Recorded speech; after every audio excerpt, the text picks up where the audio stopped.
Hello, BookTube. We are continuing on with my library tour for 2023. We've gotten down to a lower bookshelf here, and in order to reach it, in order to clear it for navigation, I'm going to have to pull a Vin at Revenant Reads on you here because I have to move a weapon out of the way. I have to move my sword out of the way because it's in the way of the books. Now that that's done, that he-manly thing is done, let's move straight on here to the first one, which is a paperback. Oh, okay. Well, this is a great paperback. This is a ratty thing. I don't imagine that I would ever read it in this form. And I don't think I have a hardcover of this at all. Well, anyway, this is The Killer Angels by Michael Shara. This is his great novel about the Battle of Gettysburg in the American Civil War. And you might be thinking, well, okay, Steve really likes it, but then Steve likes historical fiction. I don't like historical fiction, so no matter how much he praises this book, I won't like it. And that is dead wrong.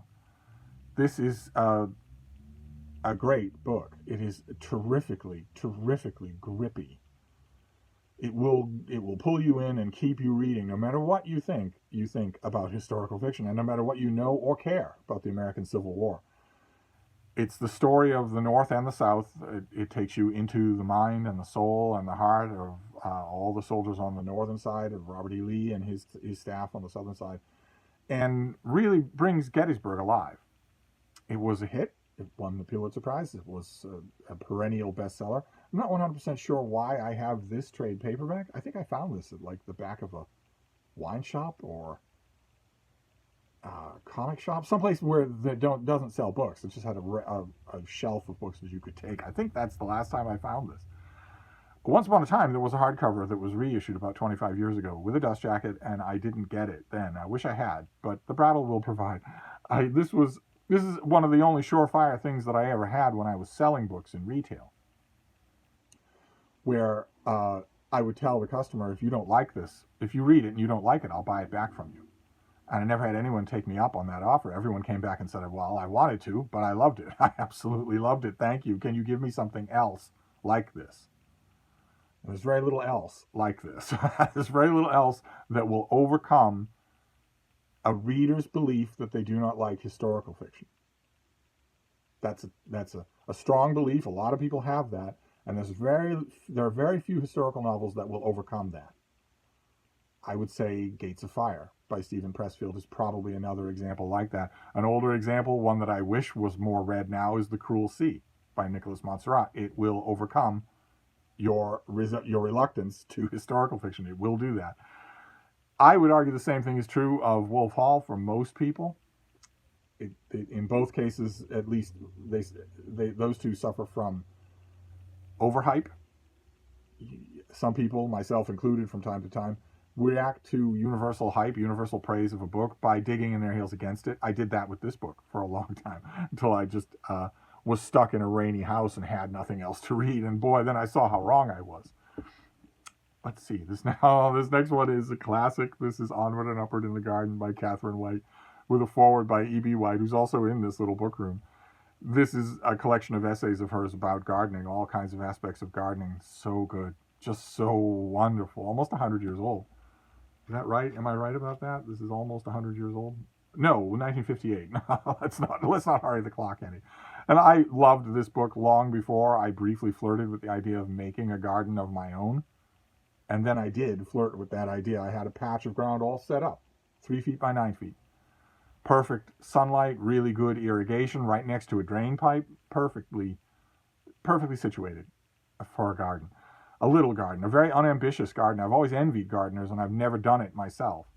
I was going to try, but then I thought, it involves a lot of stooping. And also, the garden patch that I chose, the perfect one, was in easy sight of my little dog's window perch. So she would have known that I was away from her. And that would have bothered her every day. That would have bothered her completely needlessly. And there was no other alternative because, as far as I'm concerned, I live on a busy 4-lane road. So as far as I'm concerned, if I'm going to bring a dog into proximity with that road, the dog is going to have my complete attention the whole time. As far as I'm concerned, it's unbelievably, intensely irresponsible to bring a dog or a little child into a situation where they are in close proximity to a danger that could kill them and not pay them your complete attention. So even if I were absolutely sure that the leash was tied well to a pole or a post or whatever, it would still not work. It would still be irresponsible. I would still have to look away and concentrate for long stretches of time completely on what I was doing with the dog out of my mind. And that's bad. That is really, really bad. That is, to stretch the phrase just a bit, that is bad parenting. So I wasn't going to do either one of those, but that doesn't rule out the subject, as I've been told repeatedly by you gardening fans. That doesn't rule out the subject. That doesn't rule out container gardening, indoor gardening. I have flat spaces that are perfect for that get lots and lots of sunlight, at least most of the year, lots and lots of sunlight, that are easily reachable, no stooping necessary, all that sort of thing, that are easily cleanable and easy to keep clean. I could do container gardening. I've looked into it briefly from time to time. I think it would still be fun to achieve some amount of success with container gardening. I just haven't started it yet. Let's see here. What have we got next? Oh my. Oh my. All right. The next one really comes in two. These are Norton Critical editions, where you have essays and source material and whatnot in the back, and then you have the primary source in the front. The Norton Critical editions are absolutely great. We have a whole bunch of them yet to go through here in the little book room. And this is the Norton Critical edition to end all Norton Critical editions. This is the Bible, the King James Bible. And this is the Old Testament. And they also did, as a companion volume, the New Testament with Apocrypha. So that together you have the Norton Critical King James Bible with a huge amount of, let me put these here so I can maneuver them. A huge amount of footnotes on every page, explaining everything that might need explaining. Look at that. Glorious. And also lots of essays in the back, and not one, but multiple full color maps as well. So just an absolutely essential Bible to have, to study what's on the page. Just absolutely essential, I think. I was overjoyed when I heard that this was coming out, and the books did not disappoint. And I was even more overjoyed when Norton made a new reissue of the Norton Critical New Testament. I don't know if they did it with the Old Testament, but they did a new reissue of the New Testament. It wasn't brown and tan. Instead, it was black. It was a black spine with a blurb by me. So sort of the pinnacle of my blurbing life is that I am blurbed on the Bible. So if you are considering buying the Norton Critical New Testament, you should hold out for the new one, since it is correctly blurbed. Such a thrill. I think I'm on half a dozen Norton Critical editions, and it's always such a thrill to know that those are going out to schools. A whole generation of school children of school kids, college undergraduates, are seeing my name on their book. They're taking my name into class. That never stops being fun for me. So to be blurbed on the Bible, of all things, is just great. Next one is a paperback. Oh, great. Oh, fantastic. Okay, the other day, we talked about the Oxford Book of Letters.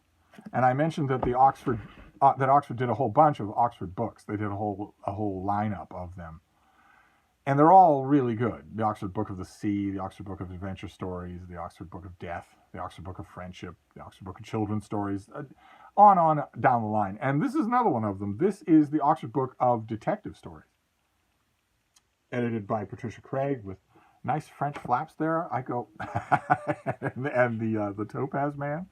I wonder if Sarah at the Bookish Knitter remembers the Topaz Man. She might not, because I think this was a U.S. only publicity campaign where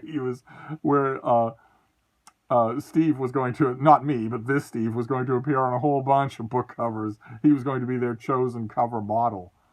I've often thought about being wonky and going to try and find every Topaz Man romance paperback that came out. I only have a handful of them. But when these bookmarks came to the store where I was working, I grabbed a lot of them. Because what kind of a bookmark is going to be better than that? This is a wonderful anthology. It's got all kinds of big names in it. Borges is in here, Raymond Chandler, Agatha Christie, Amanda Cross, Conan Doyle, Robert Van Gulik, Dash Hammett, Paolo Levi, Sarah Paretsky, Ellery Queen, Ian Rankin, Simenon, even a story by James Thurber.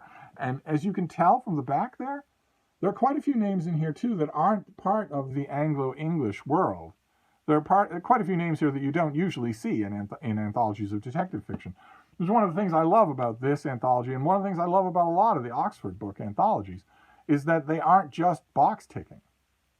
Care was put into making them surprising and fascinating anthologies in their own right, as a book in their own right. It is more than just the sum of what's in their table of contents, which I love. There are plenty of anthologies in this room. I'd like to think they all do that. I'd like to think they're all like that, where they're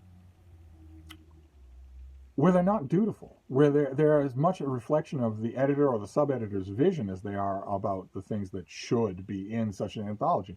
I love that when that happens. That doesn't always happen, and it's not always a deal breaker when it doesn't happen. Think of, for instance, the Best American series of paperbacks every year. Best American short stories is how it started out. Best American science writing, Best American sports writing.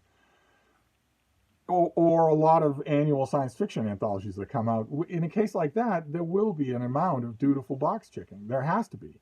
Because you're looking at one calendar year, and you've got major venues to look at, and you've also got minor venues to look at, and you have a table of contents to fill out, and you can't ignore the major venues.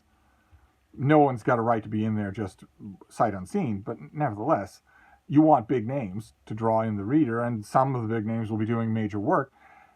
In a case like that, in a case like those year-end anthologies for anything like that, there is going to be an element of duty involved, of predictability, of box checking. But an anthology like this, no. This can take any shape that you want, and I love that, because I've gone back to this thing many, many times. And then the final book here is... oh, right, okay, great. Oh, this is a classic. This is Cynthia Moss's book, Elephant Memories. This is a classic work of popular natural history about a herd of African elephants at the Amboseli National Park in Kenya. Cynthia Moss went and examined them. She was part of the pioneering group of people, along with a couple of other people, one of whom I don't have any of his books. That's a long story behind one of her former colleagues and me. But she pioneered the idea that elephants could be identified at a distance by their ears, by these divots and wrinkles in their ears, and also by the patterns of the veins in the ears, which she and other people discovered, is individual to each elephant. So although the elephants themselves don't use it to identify each other, they almost certainly use sound. They almost certainly greet each other and vision, but researchers can definitely use it to follow individual elephants, which gave Cynthia Moss a perfect opportunity to follow the individual fortunes of each member of this herd. So she gives them the names, and she learns by watching them what their personality is like, what the ups and downs they're going through are like, whether or not they're in favor with the group or out of favor. Utterly fascinating, just utterly fascinating. I read this in one sitting from a university library and realized right away that I wanted to keep it. I wanted a copy of my own, which isn't always true with natural history writing. I can love a lot of it without needing to keep a volume. I don't have any particular edition of Ring of Bright Water, for instance. I don't have any copy of Born Free. This one I knew that I wanted to keep, though, and I thought I would just keep a lookout for it. And then I was at a retail bookstore, and I found, believe it or not, a mass market paperback. A cheap little green thing with an inset of black and white photos so that the binding was not going to last, and it didn't. I don't know why I got it. It fell apart in no time at all. No time at all. Then I found a trade paperback, and I was really ginger with it. I was really trying to be delicate and keep it alive. And that hurt the reading experience. I should never have to think that way. I don't think that way with ebooks at all. That psychic freight is entirely gone. But I managed to keep that trade paperback alive for a while, but then it died, and eventually I found a hardcover. And this thing has taken a few rereadings. I love it. I go back to it often. And it brings back memories, of course, because I have been to Amboseli. I was at Amboseli. The first time I was there, it was not yet a national park. And then it became one, and I was there a couple of times after that. It's an amazing place to wander around in. It really is probably, if you have never been to Africa and you consider, like you imagine an African plain, you probably think of trees in the background in little copses here and there, a rolling savanna, herds of elephants, maybe other herbivores, maybe a few predators in the tall grass, and in the background, against a blue sky, the snow-capped Kilimanjaro. You probably think of that. That's probably a mental image. And that is Amboseli. It's an amazing place to wander around in. I have done it a few times, and I never wanted to meet these people. I never really did. Unlike Cynthia Moss, I was the exact opposite of her. I never wanted to meet these people. Because although African elephants in the wild tend to be predictable, they can sometimes not be. And you don't, a thing that's as tall as a building and weighs 7 tons and can move incredibly fast over short distances, you don't want a thing like that to be unpredictable. And plus, the females are too busy holding their society together and raising their children and grandchildren to really cause a lot of trouble, usually, except to each other or to, intruders. But the males are driven off and live kind of solitary lives except at mating season. And you would be amazed at how quiet a full-grown male African elephant can be when he wants to be. I lost track of how many times I was out wandering with my dogs when we were upwind from an African elephant, and he was out of sight, and he was also solitary and quiet. He was being quiet. Where we were wandering along some dirt road or some dirt path or just in the brush, when suddenly over the top of a tree right in front of us, one of these heads will appear, and it's looking at you. It's the size of a Volkswagen, and it's looking at you, where this male elephant has been watching you for who knows how long, and has finally decided to reveal himself, and the reveal is completely silent. The head just comes up over the foliage. This animal that's gigantic has been there all along, and you didn't know. You had no idea.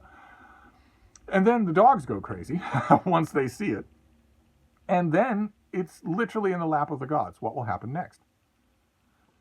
Because if that elephant decides to charge, well, 90% of the time he will be bluff charging. He'll be charging you to let you know he's there and he wants you to back off. He doesn't like the sight of you. 90% of the time that will be true. I've heard some game wardens say that 90% of grizzly bear charges are also bluff charges.